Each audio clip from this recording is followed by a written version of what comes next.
open that page, I'll search for my fix, find what I need in the deep dark abyss.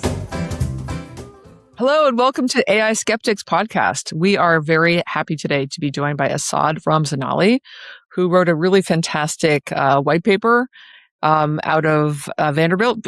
Asad, do you want to tell us a little bit about your stuff? Sure. And about yourself? I'm Asad Ramzanali. Thank you for having me. I am at the Vanderbilt Policy Accelerator, which is a public policy research center at the university at Vanderbilt. My background, most recently, I was in the White House Office of Science and Tech Policy in the Biden administration. I was on Capitol Hill before that. And before that, I started in the tech world. So I was on the business side of things. I did corporate strategy, mergers and acquisitions, startup financing, all of that kind of stuff. Wow, and you've seen it from every angle. This thing you wrote, I've gotten to live many parts of it. This thing you wrote reminds me so, romantically and nostalgically of my time in Occupy Wall Street. It really resonates with that part of me that wants to grab a pitchfork and run to the streets. And it really hit home, just like how similar this moment is to the beginning of the crisis, the financial crisis, or maybe just the run up to the financial crisis. I don't know if you agree, but a lot of the things that you were writing about resonated at that level with me. And we, as usual, we have 3 topics, and we're each going to take one. Tom is here today. I invited him in particular because he loves complaining about the circular financing of the AI system. So, Tom, take it away.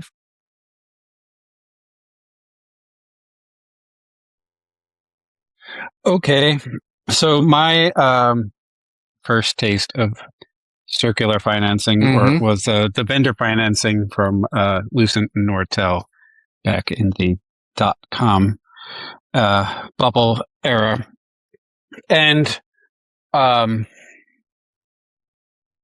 that Lucent was this kind of a historic company spun off from the old Bells, that had a huge business that they basically blew up by starting to pay their customers to buy their stuff because the customers had no money, basically. And then they reported all of that as sales, even though they were basically effectively selling to themselves. It took years and years to unwind all of that. So my question is, was that illegal at the time? Is it illegal now? And why should so let's just assert the last part up front. Bad business practices that have an impact on the rest of us should be illegal, right? Like that's yes, affirmatively, yes. The Lucent story is up to the run up. The .com bubble, I feel like a lot of people remember as the pets.com story, right? Of business models that didn't work or maybe were too early or whatever. But there's a related thing that's happening, which is a massive investment in telecommunications. And that's where players like Lucent come in. One of the practices you talked about is, the paying your customers to pay you. The other one that WorldCom and others engaged in is capacity swaps, where I will sell you capacity on my network, but instead of paying me cash, why don't you just sell me capacity on your network? A number of these things years later do get settled as SEC fraud investigations, and a number of those companies went under. WorldCom executives are went to prison. That kind of thing that gets wonky. The meeting I just came from is with someone who worked on some of these issues during the .com bubble. And it is people glaze over a little bit when you talk about accounting fraud and the round tripping, but it's the kind of stuff where if it's happening in a small little thing, no one feels like it bothers you. But when it's taking over the economy, like the AI world is doing now, it's all of our money, right? We're all invested through our 401ks and life insurance. And if you have a bank account, they've got risk because they're financing it.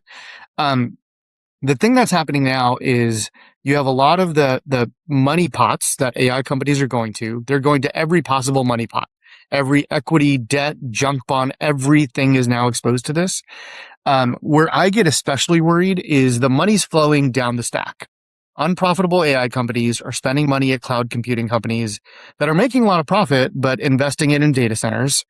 That all of that is full of chips, and NVIDIA is just sitting on a bunch of profits. That's where it's all going. NVIDIA's taking that money and just reinvesting it in literally every neocloud company, all of the AI model companies. So not just like Anthropic, OpenAI, but the long list of like 11 Labs, World Labs, Thinking Machine Labs, Cohere, all of them have NVIDIA as an investor. And so that's where it becomes troubling to me, where a monopoly, NVIDIA, is using monopoly profits to reinvest in their customers or sometimes their customers' customers. And so that, if that gets confusing, it's because it's meant to, right? It's meant to be opaque and hard to understand. And it's a house of cards that I get worried about. Something I loved in your piece was, all right, I'm going to go. Something I loved in your piece was you drew out how even some of those sources of funds that people might think of as being like not affecting all of us actually do. You talked about private credit, which has made a lot of headlines on data center construction financing. And you point out that it's actually not that private. It's really all of our money. It's pensions, it's savings accounts, or, so can you talk about that a little bit? How it really, we are all touched by these financing arrangements. Yeah. If you have a 401k or an IRA, or more likely your parents have a pension plan or a life insurance plan, those are pots of money that firms will invest in other things. That's also true of like endowments of large firms, or like, the teachers union in California has a big endowment that they invest for pensions. All of those pots of money go into different parts of the economy. When that happens, that is the public's money. It is public risk when those pools of capital become unfairly risky. And every one of them is now in data centers. So here's one way to think about it. 7 companies, the Mag 7, make up nearly 30% of the S&P. All of the stocks you're invested in are like a third-ish in that world and exposed to AI directly, but also indirectly, because you probably also invest in a bunch of the banks that are financing it through other ways. Private credit has become especially problematic because we don't have all the data about who their investors are, where they're invested, how exposed are they to data centers. There was a different part of the private credit world that blew up recently, 6 months ago or so. And Jamie Dimon said, look, that was a cockroach in the market, but when there's one cockroach, there's many. Right? Like that's the problem, is we actually don't understand what's happening. So Asad, what's the solution to this? The cleanest. Yeah. And I'm so glad you brought up Lindsay, what's the answer? You're rushing ahead to the solution. Well, I mean, listen, like I could go on. I mean, because the truth is, like, I saw this happening when during the credit crisis, like working at a hedge fund, we had to unwind all of our trades and equities. But the problem was that every other hedge fund was also unwinding all of the same bets. And so I just want to make the point that you don't actually have to have a monopoly like NVIDIA at the root of this all for it to be a problem. The real problem isn't NVIDIA. The real problem is that everyone is long AI. All of these funds. So if one tremor in the market happens, like big movers are going to try to pull out, and then everyone's going to try to pull out, and it's going to be a fucking disaster. That's exactly right. And because they're all enmeshed through equity, debt, a bunch of other types of deals, the problems cascade easily, right? So one part of the market not just cascades through the financial markets, but also through the tech firms who rely on these people as customers, and that's going to decrease, and the value of the equity decreases, and they have to reduce the value of their debt. So all of that changes in ways that are problematic. The cleanest, I'm so glad you brought up Occupy Wall Street, because the vibes of the 2008 crisis that led to Occupy Wall Street, but also the Tea Party, right? Like all of that is connected. I think are actually really important to remember, because those were big political shifts. And big political shifts because people felt appropriately screwed over by the economy. That's the kind of change that I'm actually worried about. And the cleanest solution is Glass-Steagall. In 2008, what we did was a bunch of technocratic stuff. We created the Financial Stability Oversight Council, which is basically Congress, the most powerful legislative body in the history of the world, created a set of meetings for people at agencies to come together and write reports. Like that was our solution to 2008. versus the Great Depression happens and we do Glass-Steagall, which is basically a big wall where if you're taking customer deposits, the commercial bank where your money is as a consumer, you can't also be making the risky Wall Street bets. That clean divide was not a new idea. That goes back to the 1694 Charter of the Bank of England. We literally go back that far to this kind of idea that you should separate these things. You should keep them clean. What I propose is that would be like a direct, like obstacle for that cascading effect. It would like isolate certain parts of the economy. It would totally isolate the risk capital. So right now, speculation in AI is driving actual investment in data centers, in chips, in fabs, in the whole stack downward. You can draw a line between the kind of chips, cloud, data center layer and the AI layer and just say you can't be in both businesses. And that would force a little bit more market discipline.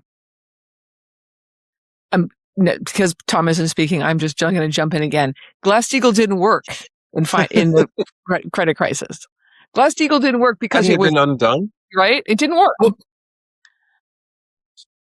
Well, it had been almost full repeal in the 90s. Bill Clinton repealed it. Including not only did it not work because it had been repealed, because we decided we didn't need it for some dumb reason. So it's hard to imagine putting it on now for AI.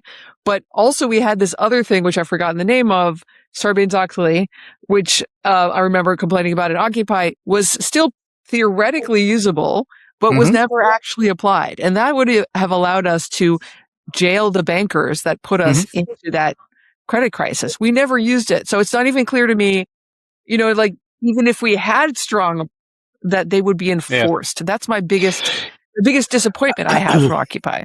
One of the things I cannot tell you how much paperwork Sarbanes-Oxley caused if you were in a corporation and had to be Sarbanes-Oxley compliant. It was just ridiculous how much extra work it was. And that's nothing. Where, to me, absolutely nothing. One of the lessons from 2008 is we reacted in the most technocratic, bureaucratic ways that created paperwork and not the most simple solutions to the problem. And so one of the things that I fear is that 2008 happens and the solution set we have, the imagination set we have, is pretty limited in the policy world. The one big idea that's on the table is the CFPB, and that's because Elizabeth Warren, the professor, has written a paper about it in 2007, not 2008. So often in crises, what you do is whatever's on the shelf. And so part of the theory of the case here is let's at least have ideas on the shelf that aren't just technocratic, let's have a bunch of meetings and discuss risk. Well, that's such a great, I'm going to use that as a transition to our second topic, because it's really just like a chance for me to compliment your paper, which I really loved. And, what I loved about it specifically is like, we read a lot and the things that go viral, I feel are, often just an evocation of the crash, the collapse. Like I'm thinking of one that I read recently. It was, I don't know. They always have like it's always 2 years out or 3 years out, but it was like, it's 2030 and everyone's out of work. And, they're just like evoking the car wreck. And, you positioned this white paper as, just as you've said, like when the car wreck happens, we need to have a set of good proposals that were thought of in advance so that we're not just like grasping for the first thing. And, I just think it's a wonderful way to put these ideas out there. The ones I'm going to zero in on for this second topic are around workers, protecting workers, and even just average people. You talk about a couple of aspects of this. One is like expanding things like unemployment insurance along the lines of what happened during COVID crisis. Like the payments can be higher, you can be on it for longer, more people, including gig workers, could apply. So I love that. The thing I want to talk about first, though, is the worker surveillance side of this. You argue that when the business models of AI companies like get crunched, that they're going to turn to surveillance as another business model. And I'm just like, that resonated with me so strongly. I've seen something just this week that like made me think right along these lines.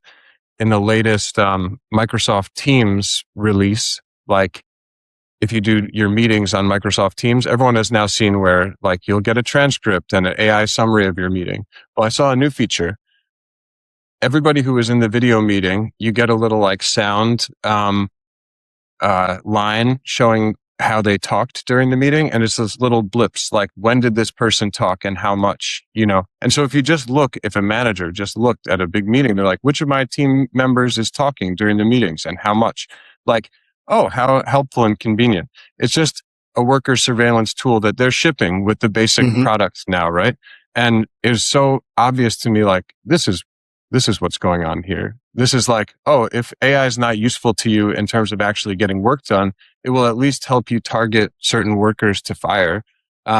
So I just I saw that example. Then when I read your paper, I thought this is right on. So can you talk a little bit about that possible transition towards worker surveillance? Like, how's that going to play out and what can we do to stop it? Yeah. Financial pressures at a company will force them to do things that are profitable and cut things that are unprofitable, including people and divisions and teams and all the rest. One of the things that will feel like it increases profits is worker surveillance. I'm not actually convinced that I actually don't know about this Teams feature you're talking about, but it's not convincing to me that an individual's value to the company can be at all correlated with how much they spoke in a meeting. But that is something that can show up in a spreadsheet for a manager to say, I'm being told I need to cut my team by a fourth. And this is a metric. And so that's the kind of stuff that it may not even be the financially prudent thing to do, but that doesn't matter. When you feel the pressure, you're making a decision. And these are the kinds of tools that, that individual thing may lead to weird incentives of people talking a lot during meetings. But the actual most direct things we see is, I remember in the 2015 to 2018 time range, there was a lot of all truck driver jobs will be gone, all radiologists will be fired. Don't send your kids into radiology. That vibe was going on. And many of those jobs didn't disappear and they may, right? I'm not making a future where things are going, but truck driving did get shittier. It is way more surveilled. There's literal devices that are now either through contract or through law required to be in the trucks. Customer support jobs got way worse, right? You are literally being monitored for how many minutes a month you spend in the bathroom. That's the kind of stuff that might actually correlate with protected class questions, but it's a different kind of that's inhumane, right? Why are adults doing this to other adults? Because they can, and that's the worst answer, but that is what we see play out over and over. So I worry that there will be job loss, agnostic of how good the tech gets. It'll be the AI washing, the cause and effect will be job loss, but the jobs that remain will get squeezed and you'll have to show productivity. And everyone's seen the productivity hacks of if you're, whether you're on Teams or Slack or whatever, if you go orange, your manager's watching. So people literally just connect their mouse to anything that moves so that they can get the mouse jiggle and seem online. That cat and mouse game will happen. But it's not a cat and mouse game. It's a $1 trillion company and you, the worker. It's not a fair back and forth, right? Your mouse jiggling apparatus you bought on Amazon will not survive the massive corporate overlords. I'm rooting for the arms race being won by the mouse jigglers. But I am all for mouse jigglers. We need more mouse jigglers. Is everyone thinking of the Simpsons thing where he gets that little bird to keep touching the keyboard? Homer sets it up at the nuclear factory. That's exactly what we need. Totally. It's all explained by the Simpsons. I feel Homer's thought of there's all this book we love over here called Monopoly Capitalism. And what you just said is really reminiscent of this chapter that describes the 70s and 80s when secretaries were being replaced by word processors and how there was just just the way it was written, it was amazing. There was no assumption by the secretaries that their job was getting better. It's yes, it's much more efficient. And they were like, oh shit, now I'm just going to have to do more things. Right. It's not going to get better. It's going to get shittier. This is efficiency, but not an improvement on my life. And I feel that is always what it comes down to when you talk to AI audiences. At least for me, it's I'm either talking to an audience of people for whom their lives and their jobs just got shittier, or I'm talking to people who are getting rich on this technology. That's right. That's exactly right. And the way people think about designing the tech doesn't actually account for like what would make lives better. And if we did that, I would be, as a society, I would want us to invest way more in like drug discovery than better LLMs. And those are actually not the same thing, even though they get hand waved in the same direction, as though like better ChatGPT will lead to the cure to cancer. Like that's the vibe that people have in their head. And it's just not, that's not the linear model at all. I wish there was just a very narrow gag order on Sam Altman ever mentioning cures for diseases or climate change. Like I feel like he just gets up on stage and he's like, it's like, we're going to be solving all of physics. We're going to be, finding new medicines. And it's just like, he loves to wave those hands in front of that. Yep. Yeah. Not to mention, like poverty will be gone and everybody won't have to work anymore. All those things that you still hear. And I just want to shoot that person in the face. Tom? Go for it, Tom. So liars and the ongoing lies that they tell, like some people we've mentioned here in this conversation, are able to fool people. I don't know. I feel like we should be, as a society or a government, investing in making people less gullible for people who lie all the time, and that would prevent some degree of investment bubbles in these companies, because their lawyers are going to help them escape liability from whatever regulation exists or is passed in the future. But it would be nice if fewer people fell for it. And I actually think that like the Ronan Farrow piece and the work that like Karen Howe has done, those are actually unbelievably important for the narrative making we need to understand our world. But I think so I recently testified at the House Energy and Commerce Committee, where it was about the semiconductor market. So a lot of the conversation was about the CHIPS Act. Did we bring manufacturing supply? Do we have that capacity? And that's an important part of the story. But the other parts of the story are, okay, but now what's happening, right? The world has changed since that law was passed. The NVIDIA story is more complicated. And the thing that I urged that committee to do was, and I in the written testimony, I actually pointed to, that committee was the one who investigated the round tripping and the capacity swaps from the dot-com bubble. But critically, they did it in 2002. 2 years after the dot-com bubble happened, a year after a lot of the laws were passed. It would be a lot better if we investigated that ahead of time. And it's not like no one knew that there was problems.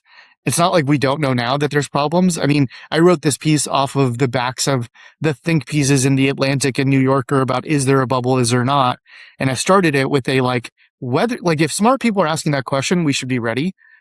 I wasn't yet convinced that there was a problematic bubble. I became convinced once I actually got into the data and started to figure out what was going on. But it is one of those, that's a public problem. Public policy should be studying it. And that's what I would argue, and I'm going to jump to our third topic here, that the suggestions you have in your white paper are good, even if this isn't a bubble, which it 100%. Is. Okay. Yeah. It is a bubble. There's just no way, as you point out, that the sort of incoming money for these investments is going to pan out the way everybody's hoping. So I'd like you to just lay out, if you would, the kind of regulation and the kind of, a little bit, maybe some more worker protection, but individual, citizen protection that you think you envision that would be an improvement. And I would argue should be done even if this isn't a bubble. Yeah. No, that's literally the last line of my paper is crises are a good time to get things done politically, but a better time is before the crisis. All of this it might help prevent the crisis. The kinds of regulations I focus on are largely market structure and economic regulations. They are far from everything we need. But I focus on kind of two forms of things that to me are just obvious starting points. One is we have to start viewing many of these digital markets as utilities. And that word evokes a lot of feelings in people of utility style regulation is somehow communist adjacent or something like that. But actually there's a bunch of different things we've learned from the utility markets and utility style regulation where we should apply those things like neutrality, portability, interoperability, the bans on cross investing, like those are all things we've learned over time that make a lot of sense. That's one set of things that to me makes sense in the chip market. I'm going to pause you there because it's pretty abstract, and I wanted to make it more concrete. And like, here's how I came up with it. Tell me if you agree. Yeah. So I have a physics professor friend at Harvard who is worried because her entire field of experimental physics is like jumping onto the AI bandwagon, essentially because AI is possibly useful in research in their field, but they have to sort of hitch their wagon to a particular corporate interest in order to do this at scale. And so I'm thinking, like, if we had utility AI data centers or utility, whatever it is, like AI, like maybe academics could cheaply do their research without having to like sign up to work half-time at DeepMind. Yeah, there's the money question of how the research is getting funded. There's a like lock-in of once you've figured out the tooling on one system, it gets really hard to move. And oh, by the way, if you used Anthropic through AWS, which is how a lot of people pay for it, it gets really hard to move your data, and they actually charge you an egress fee to move your data. Those are the kinds of things that, like in utility markets, we just don't let companies charge those kinds of things. Right? We just decide that those are unfair, and they are unfair. You also have where the part of AI that I get interested in is less the big model companies just doing little bits and pieces here, but it's the startups that can be enabled by the model companies. And there, the models become infrastructure as well, right? They become a thing you build atop where you're just using API calls for LLMs. Many of my friends who build those things actually architect their tools in a way to be able to shift quickly between them because prices shift. And, you know, when you're in a startup, it matters if things go up or down a penny here or there for an API call. Yeah, it matter. That should be easier. There's a lot of technical barriers in the way of doing that. And that's the kind of thing where that's what a neutrality principle is. The net neutrality fights were not, you know, they weren't some like weird way off thing. It was you have entities that have control and other people and businesses that depend on them. So we have to set fairness rules. That's the idea. Okay, and like, let's get to the heart of the matter. Are we going to see people getting arrested and put in jail for some of this fraud? I hope so. Because if there is fraud, people should be prosecuted because this isn't victimless. This isn't just a like hand wavy thing. It is the kind of thing where, again, it's public money. It's public risk. We're all taking it on. In every financial crisis except for 2008 that I can think of, in like a pretty long period, there was financial fraud involved of some kind or another. Yep. And that's where we actually, as a society, that actually does matter. It actually does matter that so many citizens were pissed and had Occupy Wall Street and had the Tea Party. Those are direct reactions. And that actually matters, that people were upset about that and felt like their government failed them.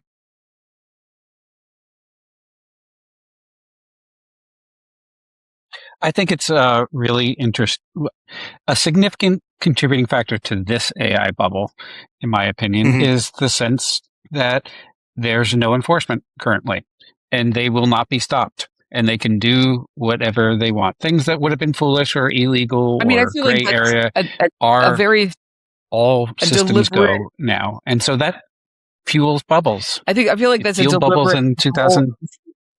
A deliberate goal of the Trump administration right now is that feeling. Well, it's part of the reason that so much lobbying money from Silicon Valley went into the politics. And continues to, right? Like there was just a recent reporting on A16Z being one of the biggest contributors to the midterms. But this is all, so let me put a finer point on the things you guys were saying. All of this is happening while the state capacity at things like the Federal Trade Commission, the Securities and Exchange Commission, there's even things that people haven't heard of, like PCAOB, which is an accounting board that the SEC controls, that's getting gutted. So when you're gutting all of these things that would otherwise be able to raise their hand and say, we've got a problem here. So at the end of the Biden administration, the FTC launched an investigation and put out the study, what they found, on the data center companies, the hyperscalers, investing in the AI models. That's a problem. They said, here's a problem. Let's focus on it. Now, they released that in January, right before the administration changed. But that's the kind of work that should continue. We should be looking at what does that mean? How do we think about this? What is the risk profile for everybody that's involved? I do worry a lot about the fact that we're degrading all of those capacities. I'm a little bit heartened by some of those things have continued. Some of the antitrust, some of the other cases, state attorneys general have been a little bit of progress on some of these things. And I really, really thank them for the great work they're doing. But we're nowhere near the kind of accountability mechanisms we need. On the other hand, to your point, like maybe having a plan, that report, especially if it's relatively worked out, will be at the right time, will be exactly what people need. So I really appreciate you starting that. I hope it's useful. We've gotten good engagement from Hill offices asking specific questions, not just like, tell us about your report, but like, hey, this circular investing thing, how could you approach it? And we're at the level of like, what types of mechanisms make sense where? And we're not at the level of like, there's bills moving, but at least there's like in my mind, yes, I would love all this to happen today. I worked on the Hill. I wrote many well-written bills that are not law. But the thing about crises is that politics shift. The politics get jumbled up and there's new opportunities. But if no one has good ideas, if no one's thought about big things to do, we end up in a like the least common denominator kind of world.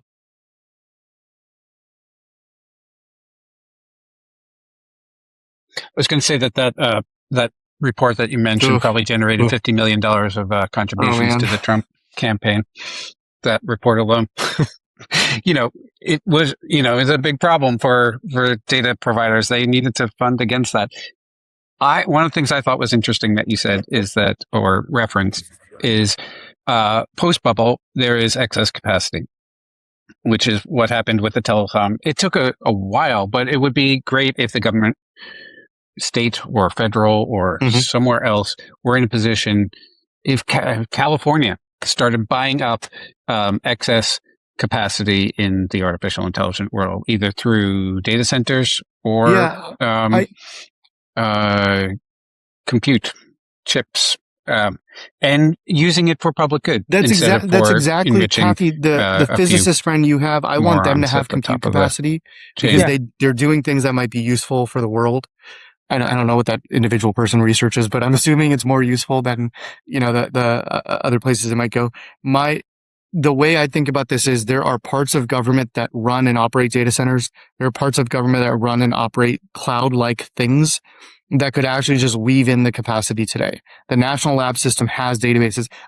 They have data centers. I've been there. I've seen them. They have really good GPU clusters. It's not hard to actually weave this stuff in, but it is someone has to say that and someone has to legally enable them to do that. I don't think it's Meta's going to go out of business, right? That's not the thing that's going to happen. And that's been one of the things people will tell me is, but the big tech companies aren't going to go under. The data center that Meta owns in Louisiana, that's $27 billion, isn't owned by Meta.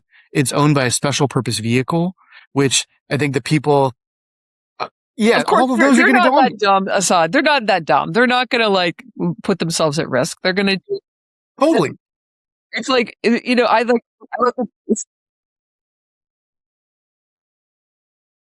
that's the thing. Is this like random LLC that's like, it's a computer technology and then there's a legal technology. Yeah. Totally. It's like, but it's one of those things that like, that's what's going to be a struggle, or these neocloud companies that are super leveraged today. Yeah. Some of them are big. Many of them are not. What's going to happen to all of that? Right. So that's where it's one of those, we should do it. Now, I will say there's a limit to this where the fiber that was built in the .com bubble, the shelf life on that is decades. The shelf life on GPUs is low. Now, there's questions about like people running them at higher power rates than would be useful for how long a chip could last. But either way, let's use them for public good, right? Let's do all the things that we want to do. I love that proposal in your paper. I think it's the best I've seen as far as like charting an actual course from the shitty use of this technology now to a actual public benefit, and buying the data centers for pennies on the dollar when those special purpose ventures run out of money is just like a wonderful, wonderful idea. So I'm of all the like good ideas that should happen anyway, but like may become very useful in a crisis. This is my favorite one. I just love it. Yeah. My biggest hope is, Kathy, where you started of let's do this without a crisis. Like that would be the best case scenario of this is all the stuff we should just do. But it's harder to. Well, you know what? I feel like I'm hoping that we hear your name a lot more in the very near future. And I hope it doesn't have to be a crisis that brings your name up again. But I really appreciate you visiting us for this podcast. We're a little bit over, so I'm going to stop here. But thank you so much for all your great ideas and for your great people. We will have a link in the notes to this podcast. Thanks for coming. Thanks for having me. I've been also, I'll remind our listeners, you can write to us at aiskeptics@oceannetwork.net if you like this episode or have questions or feedback or thoughts. We'd love to hear from you. Yeah, you can. Thanks again, Asad. It was great having you. We'll see you all next week.